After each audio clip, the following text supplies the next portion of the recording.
नमस्कार, मैं Satyendra Kumar government ITI college Bansi district Banda में टीचर हूं और आप सभी छात्रों का बहुत बहुत स्वागत करता हूं आपके अपने यूट्यूब चैनल ITI 360 डिग्रीज़ में।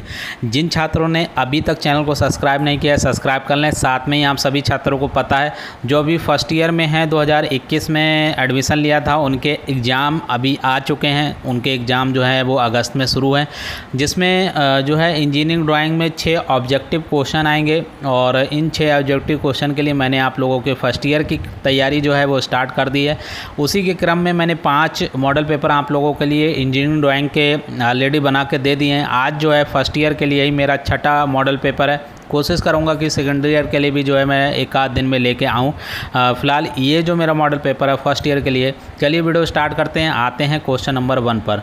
क्वेश्चन नंबर 1 है, देखिए मैं आपको पूरा क्वेश्चन थोड़ा दिखा दे रहा हूँ। थोड़ा बच्चे ये भी बोलते हैं सर दिखता नहीं है, तो आप लोग क्वालिटी को थोड़ा सा हाई करिए और देखिए तो आपको दिख जाएगा।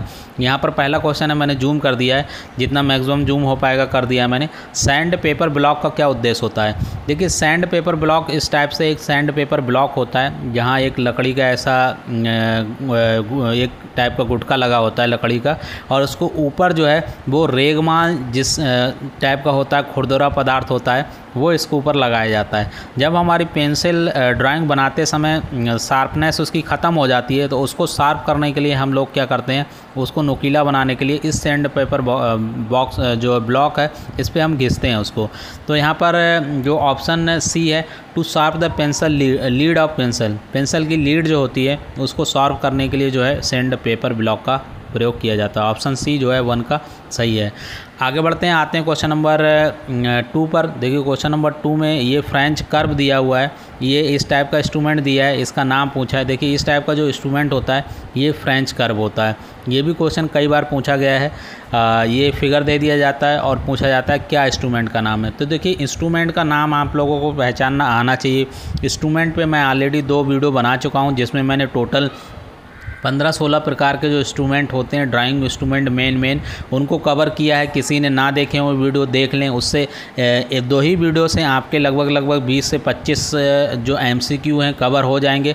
इस वीडियो के लास्ट में लगा दूंगा यदि आपको नहीं मिलेगा, और या फिर मैं डिस्क्रिप्शन बॉक्स में दे दूंगा, वहाँ से भी आप लोग देख सकते हैं। इसका सही आंसर ऑप्शन सी है, फ्रेंच कर्व। आगे बढ़ते हैं, आते हैं क्वेश्चन नंबर 3 पर। देखिए ये भी क्वेश्चन उसी वीडियो से सॉल्व हो जाएंगे कि चित्र में दर्शाए गए इंस्ट्रूमेंट का नाम बताइए। देखिए ये इंस्ट्रूमेंट है, इसका नाम बताना है। तो देखिए ये इंस्ट्रूमेंट है, इसका नाम जो है रोल एंड ड्रॉ है। यहाँ पर रोल एंड ड्रॉ इसका सही आंसर है। ये काम क्या होता है इसका काम होता है, अगर हमको समांतर रेखाएं खींचनी है, बड़ी संख्या में खींचती हैं, बहुत तेज़ी से खींचनी है, तो हम रोल एंड ड्रॉ का प्रयोग करते हैं। आगे बढ़ते हैं, आते हैं क्वेश्चन नंबर 4 पर।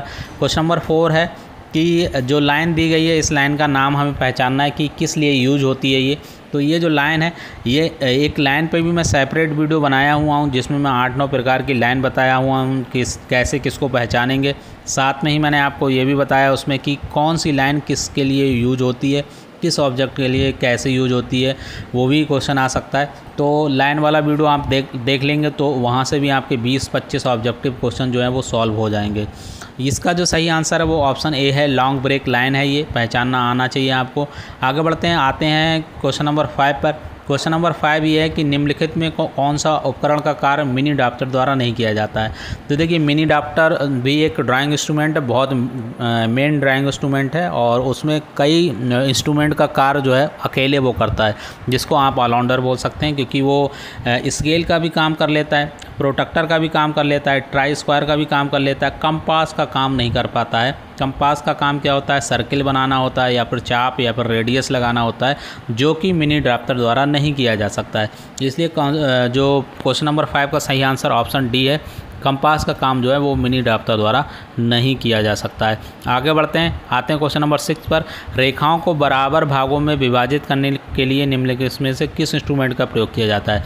देखिए जहाँ भी आप लोगों को वैसे याद करना है ये, फिर भी मैं आपको एक ट्रिक देता हूँ जहाँ पर विभाजन के काम आए, रेखाओं को विभाजित करने के लिए। तो विभाजित मतलब क्या होता है, डिवाइड करने के लिए तो सीधे डिवाइडर का प्रयोग होता है वहाँ पर।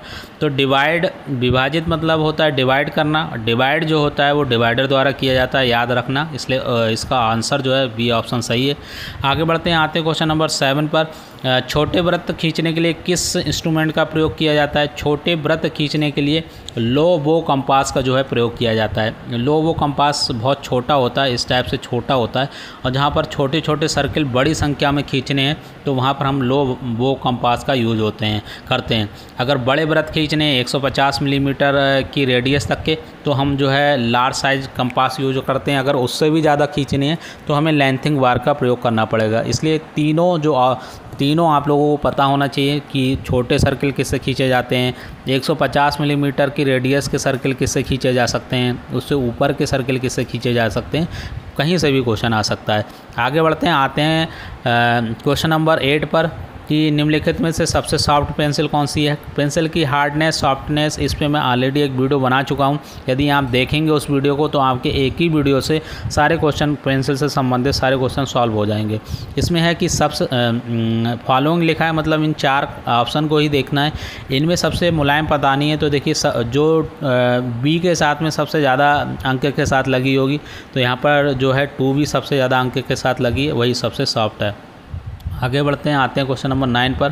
क्वेश्चन नंबर 9 है कि ड्राइंग बोर्ड का वह किनारा जहां पर टी स्क्वायर को लगाया जाता है उसे क्या कहते हैं? देखिए कई बार क्वेश्चन मैंने बता चुका हूं, इसको फिर भी एक बार और बता रहा हूं। इबोनी कहते हैं। जो ये ड्राइंग बोर्ड है, ड्राइंग बोर्ड का अलग से मैंने सेपरेट वीडियो बनाया है, जिसमें मैंने आपको लाइव एक अपने ITI कॉलेज के ही जो है ड्राइंग बोर्ड का आप लोगों को फिगर बताया है, वहाँ पर वीडियो बताया है, वहाँ पर दिखाया है। जैसे ये ड्राइंग बोर्ड है, इसके लेफ्ट हैंड साइड पे एक इबोनी फिट होती है जहाँ पर हम लोग टी स्क्वायर को लगाते हैं। टी स्क्वायर कैसे दिखता है? इस प्रकार से जो है वो टी स्क्वायर दिखता है।